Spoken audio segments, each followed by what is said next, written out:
What's going on, everybody? AkaTheCoot here again with the first in a series of videos that I'm going to try and get out here to show you how to get into the adventure modes and how to get gold in them in the most efficient way possible. This is the Crimelords of Whitevale adventure, and as you can see here, you're just going to click the bodies in the beginning. I skip a little bit of this, run out, and grab the bikes. You're going to go for full notoriety on this one, and you're going to be trying not to die, which will not be very hard if you take the route that we're giving you here, because you do avoid a lot. This started off in the intro just in case anybody hasn't done this. So, like I said, you click the dead bodies in the very beginning, then you click the bike, talk to, and fight this robot right here. That'll be the first of the major fights you get into. It's not a very hard fight, but it's what you're going to have to do if you can't skip the intro in the very beginning. So after you get this guy beat down here really good, you're going to be going to the right and up the stairs. So we'll just zoom through this so you guys can see absolutely everything. This is, like I said, one of the easier adventure modes to get gold in, and with the path that I show you here, you avoid a lot of the little issues that some people run across, like the weather. So as you can see, we just tag up our main tank here, and I'll be dropping some of the heals. So you're going to be listening to dialogue, and as I said just a second ago, heading up those stairs to the right, and you're going to be killing the first pack of enemies you see up here. They're the ones that are in front of those bikes right there, and those guys need to die in order for you to get on the bike. So kill those guys, click the bike, you're just really doing an investigation right there. Go back down and across, and as you follow this path right here, you're going to run across a robot pack. Kill those guys real quick.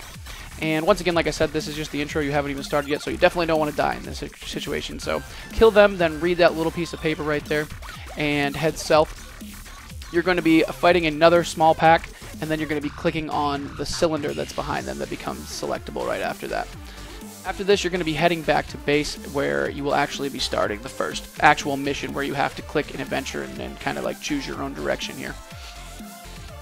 I do fast forward this because, like I said, for the most part it's pretty boring and nobody wants to have to go through all sorts of nonsense of watching us fight things. That's not the point. The point is to get you through this on the easiest and most correct path, and this was my first time running this with a group of people that have run it before in the guild, and we got gold very easily. So you're going to be clicking the Red Moon Marauders, and you're going to head straight out the door, and you're going to just run by all the ads until you get to the bunch of boxes all over the ground.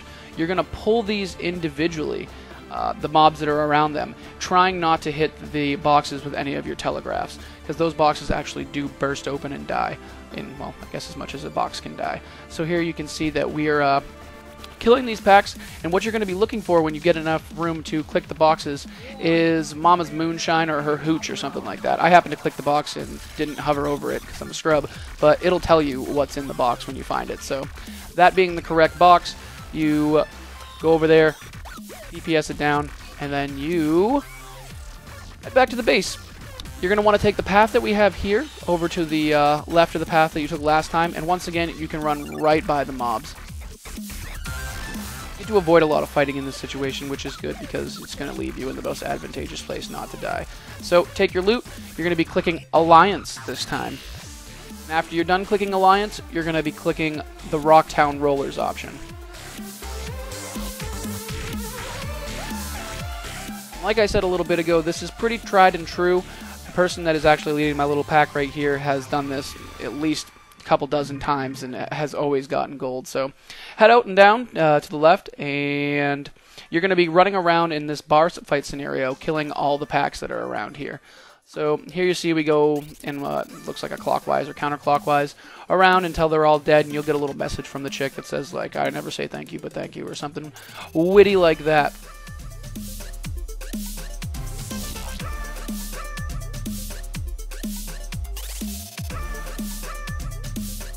Once you do DPS these guys down, you're going to be heading back to base again, where you'll be asked to pick another one of your options, which we will get to in just a moment. These packs are not hard to kill at all. They're probably capable of being pulled two at a time, but if you want the guaranteed gold, you just might want to be just a touch more cautious than you would be in other situations. Because when you do get gold in the adventures is when you get the option for the epic loots. And I believe at the end of this, every single time, you get 2 epics. And sometimes you can get doubles, which kind of sucks, because at the end of this I think we get 2 cloth helms, but it is what it is. Like I said, head back up to base, the place that you've been going to over and over again, and you're going to want to pick the Vengeance option. Once Once you pick the vengeance option, you might have to wait for some dialogue, but you're going to head out to the right and up the stairs. You're going to be going into this building right here and heading through the transporter. This is going to be one of the first stations where you do have the opportunity to die, so stick to the right, run past the mobs to the control panel, and DPS them down inside of that room so as not to pull the pack on the other side of the room. You're then going to want to leave one person, preferably your tank, inside of that room, head over to this area, and run back as fast as you can, because that is actually going to pull some extra mobs into the room. Take the ones on the left right here, or the right, depending on which way you're facing, and follow this guy around as he kills the mobs into the next room.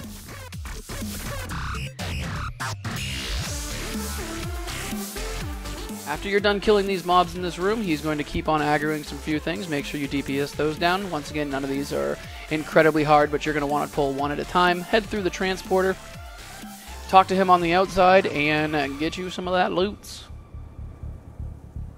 Once you're done with that, you get a quick little taste of what the weather would be like, but head back in and wait for some dialogue to go. And you're going to be picking the Alliance option. After you're done picking the Alliance option, you're going to have to pick another option, and you're going to want to select the Rocktown Rollers option again. Now, just to clarify, this video is not to show you the only way to do this. This is just showing you a way that I know that you can definitely get gold. So if you have other options that are easier than this that you think, feel free to share in the comments section below, but take those bikes. You're going to ride to this path right here. You can pull these packs 2 at a time very simply. Just make sure that nobody dies and clear them. And when you get done clearing these guys, once again, you'll get some snide remark from some NPC that talks like they're from New Jersey. You're going to be hopping back on the same bikes that you came over on and heading back to base.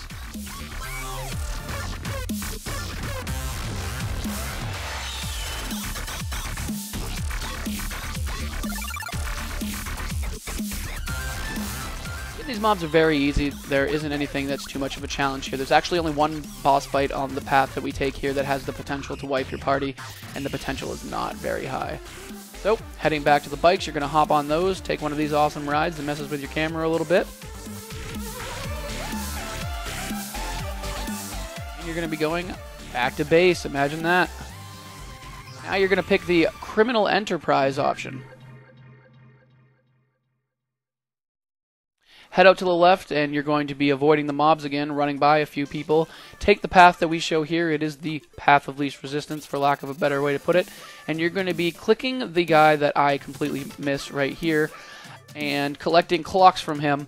There's going to be police there that try to have line of sight. You can see that little line right there on the right. You're going to want to avoid them and deliver the clocks to all the little NPCs that are around here. There's nothing that can kill you, but as you can see, I flounder around on that rock real quick trying to give them, but that is pretty straightforward. You're going to exit on the path we're taking here again, avoiding the mobs. And you're going to be running to this teleporter up here.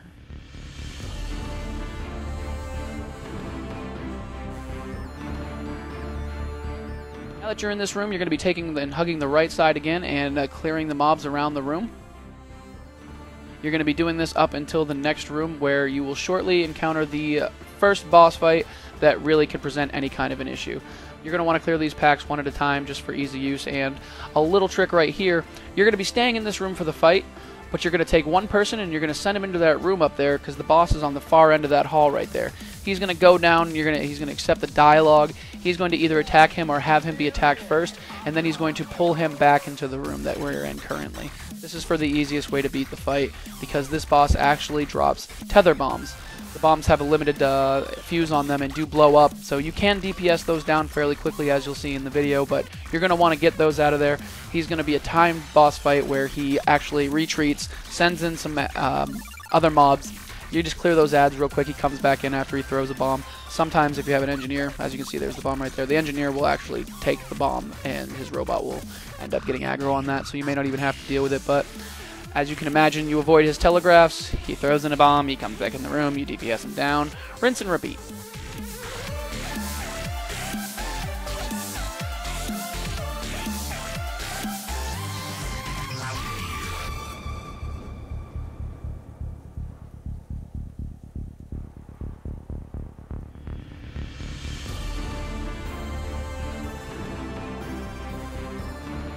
From a healing perspective, because it's really the only perspective I have in this situation, it wasn't incredibly hard to heal anybody down, especially if they're actively avoiding the telegraphs. But once you beat that guy, hop into this room right here, gather around, and get some more loot. After you're done staring at the loot for a little bit, you're going to leave via the teleporter that you entered in. In here, you're going to be running past some mobs. If you aggro them, don't worry, just keep running by them. They have a very short leash area, so you shouldn't run across anything that you can't get away. Follow the path that's shown in the video here, and you're going to get to these bikes right here. Take those bikes. You're going to be ending up at this house right here. There's a small delay because one of our party members couldn't find the bike or something like that. We left a man behind, so I don't recommend doing that, but you'll see him drive around the corner here in just a second. And after a little coaxing to get him to come into the house, exit to the left and pull the pack that's immediate to the left. After the dialogue, they become attackable. There's a guy also behind you. You can turn around and pull him as well, and I wouldn't recommend doing any more than those two. Then you're going to have some time-released mobs that come as you kill these guys, so they'll aggro on their own. Finish those guys off one by one. Once again, not a very hard situation. Should be very easy. Nobody in my group right now is like completely geared, like to a point where it's overly impressive, but handles this very, very easily. This boss is almost a no-brainer. Just avoid his telegraphs. There isn't any kind of crazy stun pattern you need or anything like that. Just DPS him down, and this is actually the last boss.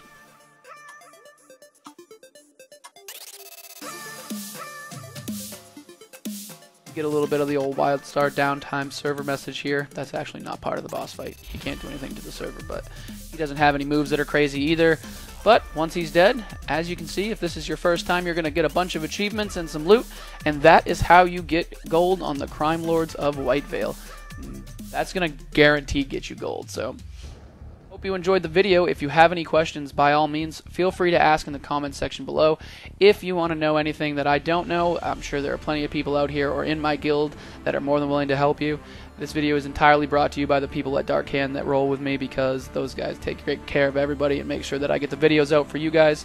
So, if you see us out there on the Pago server, you know, try and gank us out there if you're on the Dominion side so you can get beat up real good, or feel free to see if you can help us out when we're out and about questing. But like I said earlier, we get the double light helmet, which sucks for me because I'm a medic. But either way, enjoy the rest of the little loot scene. See that I get about 70,000 achievements, and stay tuned for getting gold on one of the next videos or next ventures that we have. Thanks for watching.